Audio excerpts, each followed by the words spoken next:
السلام علیکم ورحمۃ اللہ وبرکاتہ۔ ناظرین کرام، آپ کے دلوں پر دستک دینے کے لیے ایک بار پھر عامر حسنی آپ کی خدمت میں حاضر ہے۔ آج ایک چھوٹا سا واقعہ آپ کی خدمت میں پیش کر کے ایک بات آپ کے گوش گزار کروں گا۔ چین کا یہ واقعہ ہے۔ کسی گاؤں میں ایک بڑھیا رہتی تھی اور اس کے پاس 2 گھڑے تھے جن سے وہ پانی بھر کے لایا کرتی تھی۔ صاحب ذرا یہ کسی پرانے زمانے کی بات ہے۔ تو ایک گھڑا تو بالکل ٹھیک ٹھاک تھا اور ایک میں کچھ ایسی دراڑ آئی ہوئی تھی کہ اس میں سے پانی آہستہ آہستہ نکلتا اور گرتا رہتا تھا۔ تو وہ ہر روز جاتی اور پانی بھر کر لے کر آتی، جیسے کسی زمانے میں ہوتا تھا، لکڑی کے اوپر دونوں سائڈوں پہ گھڑے باندھ کے تو لے کر آئے جاتے تھے۔ تو اس طرح سے وہ لکڑی کے دونوں سائڈوں پہ 2 گھڑے لٹکاتی اور ندی پر جا کر اس میں سے پانی بھرتی اور پانی لے کر آتی۔ تو جو صحیح گھڑا تھا اس کا تو پانی پورے کا پورا اسی طرح پہنچ جاتا، لیکن جس میں تھوڑا سا ایک کریک تھا اس کا پانی آہستہ آہستہ آدھا رہ جاتا اور رستے میں بہتا جاتا۔ اب اس صورتحال سے وہ گھڑا جس کا پانی کچھ گر جاتا تھا، ضائع ہو جاتا تھا، وہ بڑا پریشان تھا۔ اسی طرح سے 2 سال کا وقت گزر گیا، لیکن ایک دن اس گھڑے نے اس بڑھیا سے کہا کہ مجھے بڑا ہی افسوس ہے، بڑا دکھ ہوتا ہے کہ تم اتنی محنت کرتی ہو اور اتنی دور سے پانی لے کر آتی ہو، لیکن میں پورے کا پورا پانی تمہیں نہیں پہنچا سکتا، تمہارا بہت سارا پانی رستے میں گر جاتا ہے اور ضائع ہو جاتا ہے۔ بڑھیا اس کی بات سن کے ہنسی اور اس کو کہا کہ تمہیں بالکل بھی اس میں مایوسی یا پریشانی نہیں محسوس کرنی چاہیے۔ تم نے یہ غور نہیں کیا کہ جہاں جہاں تمہارا پانی گرتا ہے سارا رستہ، وہاں پر میں نے بیج ڈال دیے ہیں اور کتنے خوبصورت پھول وہاں پر اگائے ہیں، جن کے ساتھ ایک خوبصورت رستہ بھی بن گیا ہے اور سارا رستہ خوشبو بھی مجھے ملتی ہے اور ان سے پھول نکال کے میں گلدستے بھی بناتی ہوں۔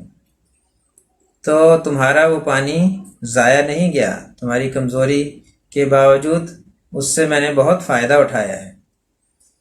تو یہی بات ہے احباب کرام کہ ہم آج دیکھتے ہیں کہ بہت سارے لوگ ایسے لوگوں کو جن میں کوئی کمزوری ہوتی ہے یا کوئی معذوری ہوتی ہے، ان سے تنگ آ جاتے ہیں یا ان سے پریشان ہو جاتے ہیں۔ اصل میں خدا تعالیٰ نے جو ہر انسان میں کچھ خوبیاں اور کچھ خامیاں رکھ دی ہیں، وہ بھی ایک حسن ہے، ایک خوبصورتی ہے، اگر اس کو اچھے طریقے سے ہینڈل کیا جائے۔ کسی کی کمزوریوں کو اچھالنے کی بجائے ان کو اس طریقے سے استعمال کر لیا جائے، اس کمزوری کے نتیجے میں بھی بہت ساری چیزیں ہم اچھی کر سکتے ہیں، جیسے کہ اس گھڑے نے کی کہ اگرچہ اس کا پانی گرتا رہا، لیکن اس بڑھیا نے اس کا یہ فائدہ اٹھایا کہ وہاں پر بیج ڈال دیے اور اس کے نتیجے میں خوبصورت پھول اگ گئے، رستہ خوبصورت ہو گیا اور اس کو پھول بھی اس سے ملے جس سے گلدستے بناتی رہی۔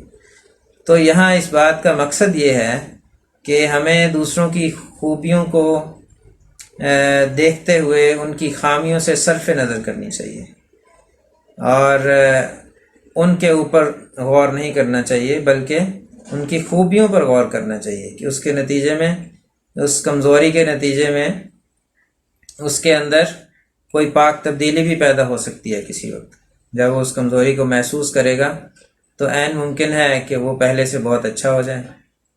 تو دوسروں کی کمزوریوں کو ظاہر کرنے کی بجائے، لوگوں کے سامنے بیان کرنے کی بجائے ان کی خوبیوں پر نظر کرے، کیونکہ اس خاتون نے بھی، بڑھیا نے، اس گھڑے کی اس خوبی پر نظر کی بجائے اس کی خامی کو بیان کرنے کی۔